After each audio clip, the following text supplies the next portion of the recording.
1857 का विद्रोह। विद्रोह असफल क्यों हुआ? क्रांतिकारियों ने जिस उद्देश्य से 1857 की क्रांति का सूत्रपात किया था, उसमें उन्हें सफलता नहीं मिली। उन्होंने सोचा था कि अंग्रेज़ों को बाहर खदेड़कर भारत को स्वाधीन कर देंगे, परंतु क्रांति के दमन के बाद अंग्रेज़ों ने ऐसी नीति अपनाई कि 90 और वर्षों तक भारतीयों को गुलाम बनाए रखने में सफल रहे। इस महान क्रांति की असफलता के अनेक कारण थे, जिनमें से कुछ प्रमुख हैं। विद्रोह में सभी वर्गों का शामिल न होना। कुछ वर्गों ने विद्रोह में सहभागिता नहीं की, वस्तुतः इसके विरुद्ध कार्य किया।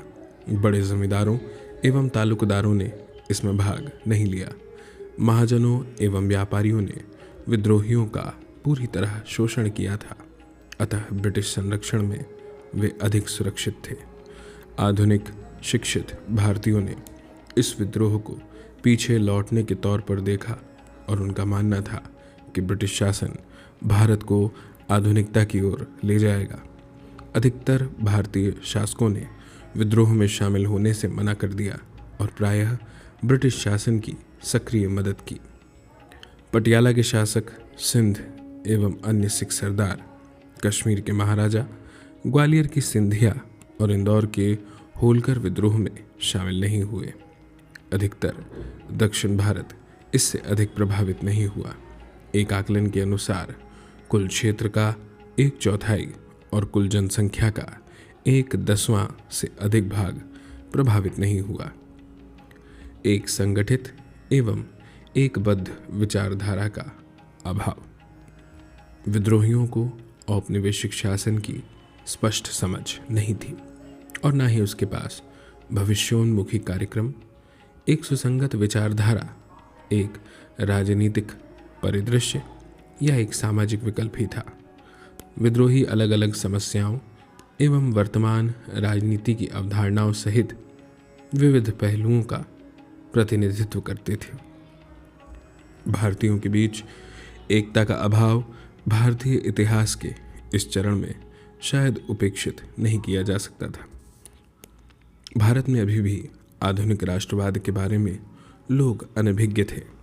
वस्तुतः 1857 के विद्रोह ने भारतीय लोगों को साथ लाने में एक महत्वपूर्ण भूमिका निभाई और एक देश से संबद्ध होने की चेतना जागृत की।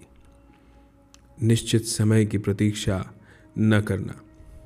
1857 की क्रांति की देशव्यापी शुरुआत के लिए 31 मई 1857 का दिन निर्धारित किया गया था। एक ही दिन क्रांति शुरू होने पर उसका व्यापक प्रभाव हुआ, परंतु सैनिकों ने आक्रोश में आकर निश्चित समय के पहले 10 मई 1857 को ही विद्रोह कर दिया। सैनिकों की इस कार्यवाही के कारण क्रांति की योजना अधूरी रह गई। निश्चित समय का पालन नहीं होने के कारण देश के विभिन्न क्षेत्रों में क्रांति की शुरुआत अलग अलग दिनों में हुई। इससे अंग्रेज़ों को क्रांतिकारियों का दमन करने में काफ़ी सहायता हुई। अनेक स्थानों पर तो 31 मई की प्रतीक्षा कर रहे सैनिकों के हथियार छीन लिए गए। यदि सभी क्षेत्रों में क्रांति का सूत्रपात एक साथ हुआ होता तो तस्वीर कुछ और ही होती। देशी राजाओं का देशद्रोही रुख।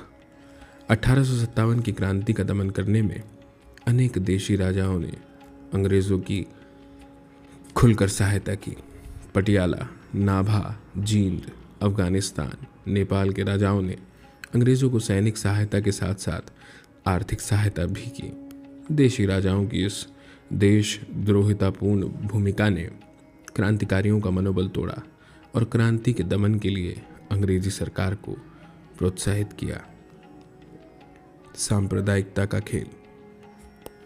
1857 ईस्वी की क्रांति के दौरान अंग्रेजी सरकार हिंदू और मुसलमानों को लड़ाने में तो सफलता प्राप्त नहीं कर सकी, परंतु आंशिक रूप से सही सांप्रदायिकता का खेल खेलने में सफल रही। सांप्रदायिक भावना को उभार कर रही अंग्रेजी सरकार ने सिख रेजिमेंट और मद्रास के सैनिकों को अपने पक्ष में कर लिया। मराठों, सिखों और गोरखों को बहादुर शाह के खिलाफ खड़ा कर दिया गया। उन्हें यह महसूस कराया गया कि बहादुर शाह के हाथों में फिर से सत्ता आ जाने पर हिंदुओं और सिखों पर फरमान अंग्रेज़ों अत्याचार होगा। इसका मूल कारण था कि संपूर्ण पंजाब में बादशाह के नाम झूठा फरमान अंग्रेज़ों की ओर से जारी किया गया, जिसमें कहा गया था कि लड़ाई में जीत मिलते ही प्रत्येक सिख का वध कर दिया जाएगा। सैनिकों के साथ साथ जनसाधारण को भी गुमराह किया गया। इस स्थिति में क्रांति का असफल हो जाना निश्चित हो गया। जब देश के भीतर देशवासी ही पूर्ण सहयोग न दे तो कोई भी क्रांति सफलता प्राप्त नहीं कर सकती। संपूर्ण देश में प्रसारित न होना 1857 की क्रांति का प्रसार संपूर्ण भारत में नहीं हो सका था। संपूर्ण दक्षिण भारत और पंजाब का अधिकांश हिस्सा, भारत का पूर्वी एवं पश्चिमी भाग इस क्रांति से अछूते रहे। यदि इन क्षेत्रों में क्रांति का विस्तार हुआ होता तो अंग्रेज़ों को अपनी शक्ति को इधर भी फैलाना पड़ता और वे पंजाब रेजिमेंट तथा मद्रास के सैनिकों को अपने पक्ष में करने में असफल रहते।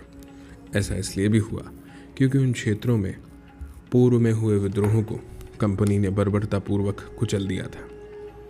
शस्त्रास्त्रों का अभाव।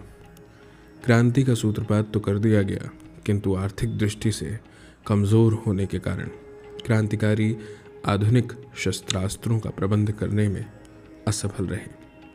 अंग्रेजी सेना ने तोपों और लंबी दूरी तक मार करने वाली बंदूकों का प्रयोग किया, जबकि क्रांतिकारियों को तलवारों और भालों का सहारा लेना पड़ा।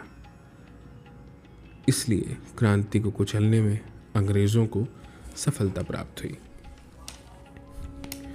सहायक साधनों का अभाव। सत्ताधारी होने के कारण रेल, डाक, तार एवं परिवहन तथा संचार के अन्य सभी साधन अंग्रेज़ों के अधीन थे, इसलिए इन साधनों का उन्हें पूरा उपयोग किया। दूसरी ओर भारतीय क्रांतिकारियों के पास इन साधनों का पूर्ण अभाव था। क्रांतिकारी अपना संदेश एक स्थान से दूसरे स्थान तक शीघ्र भेजने में असफल रहे। सूचना के अभाव में कारण क्रांतिकारी संगठित होकर अभियान की योजना बनाने तथा संचालन में असफल रहे। इसका पूरा फायदा अंग्रेज़ों को मिला और अलग अलग क्षेत्रों में क्रांति को क्रमशः कुचल दिया गया। सैनिक संख्या में अंतर। एक तो विद्रोह करने वाले भारतीय सैनिकों की संख्या वैसे ही कम थी, दूसरी अंग्रेजी सरकार द्वारा बाहर से भी अतिरिक्त सैनिक मंगवा लिए गए थे। उस समय कंपनी के पास वैसे 96,000 सैनिक थे। इसके अतिरिक्त देशी रियासतों के सैनिकों से भी अंग्रेज़ों को सहयोग मिला। अंग्रेज़ सैनिकों को अच्छी सैनिक शिक्षा मिली थी और उनके पास आधुनिक शस्त्रास्त्र थे, परंतु अपने परंपरागत हथियारों के साथ ही भारतीय क्रांतिकारियों ने जिस संघर्ष क्षमता का परिचय दिया, उससे कई स्थलों पर अंग्रेज़ों के दांत खट्टे हो गए। फिर भी अंततः सफलता अंग्रेज़ों के हाथों ही लगी। हिंदू मुस्लिम एकता। 1857 की क्रांति में हिंदू और मुसलमानों ने एक साथ मिलकर भाग लिया। क्रांति का मसविदा तैयार करने से लेकर क्रांति के क्रियान्वयन तक दोनों संप्रदाय के लोगों ने एक दूसरे का पूरा साथ दिया। स्वतंत्रता आंदोलन के दौरान अंग्रेज़ों के विरोध में हिंदुओं मुसलमानों के बीच वैसी एकता फिर कभी दिखाई नहीं पड़ी। इसका कारण यह था कि अंग्रेज़ों ने फूट डालो राज करो की नीति को हिंदू मुसलमानों को तोड़ने में लागू नहीं किया था। विद्रोहियों, सिपाहियों, हिंदू मुसलमान दोनों एक दूसरे की भावनाओं का आदर किया। एक विशेष क्षेत्र में विद्रोह के सफल होने पर वहाँ तुरंत गाय को मारने पर प्रतिबंध लगा दिया गया। नेतृत्व प्रदान करने वाले में हिंदू मुस्लिम दोनों ही शामिल थे। नाना साहब ने अजीमुल्लाह एक मुसलमान एवं दक्ष राजनीतिक प्रचारक को अपना सहायक बनाया था, जबकि रानी लक्ष्मीबाई को अफगान सैनिकों का ठोस समर्थन प्राप्त था। इस प्रकार 1857 के विद्रोह ने प्रकट किया कि भारत की राजनीति और लोग 1858 से पहले मूलतः सांप्रदायिक या पंथवादी नहीं थे। कुछ प्रमुख विचार। जेड रॉबर्ट्स के अनुसार वर्ष 57 का विद्रोह सिपाही विद्रोह मात्र था। 1857 की घटना सिर्फ गाय की चर्बी से उत्पन्न सैनिक उत्पात थी। सर जॉन लॉरेंस के अनुसार 1857 के विद्रोह को या तो सिपाही विद्रोह या अनाधिकृत राजाओं तथा जमींदारों का अनियोजित प्रयत्न अथवा सीमित किसान युद्ध कहा जा सकता है। एडवर्ड टॉमसन तथा जीटी गैरेट के अनुसार 1857 का विद्रोह स्वतंत्रता संघर्ष नहीं, धार्मिक युद्ध था। विलियम हॉवर्ड रसेल के द्वारा 1857 के विद्रोह में राष्ट्रीयता की भावना का अभाव था और यह सैनिक विद्रोह से बढ़कर और कुछ भी नहीं था।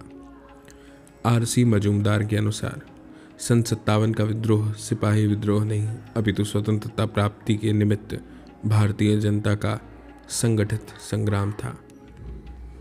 जवाहरलाल नेहरू के अनुसार 1857 का विद्रोह केवल सैनिक विद्रोह नहीं था, ये भारतवासियों का अंग्रेजों के विरुद्ध धार्मिक सैनिक शक्तियों के साथ राष्ट्रीय अस्मिता की रक्षा के लिए लड़ा गया युद्ध था। जस्टिस मैकार्की के द्वारा 1857 का विद्रोह स्वधर्म और राजस्व के लिए लड़ा गया राष्ट्रीय संघर्ष था। विनायक दामोदर सावरकर के अनुसार 1857 का विद्रोह मुसलमानों के षड्यंत्र का परिणाम था। सर जेम्स आउट्रम के अनुसार 1857 ईस्वी की क्रांति भारत की पवित्र भूमि से विदेशी शासन को उखाड़ फेंकने का प्रयास थी। डॉक्टर सैयद अतहर अब्बास रिजवी के अनुसार 1857 का विद्रोह विदेशी शासन से राष्ट्र को मुक्त कराने का देशभक्तिपूर्ण प्रयास था।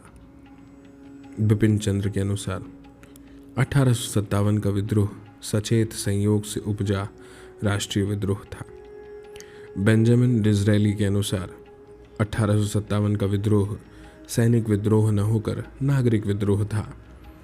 जॉन ब्रूस नॉर्टन के अनुसार 1857 का विद्रोह आरंभिक स्वरूप सैनिक विद्रोह का ही था, किंतु बाद में इसने राजनीतिक स्वरूप ग्रहण कर लिया। एसएस से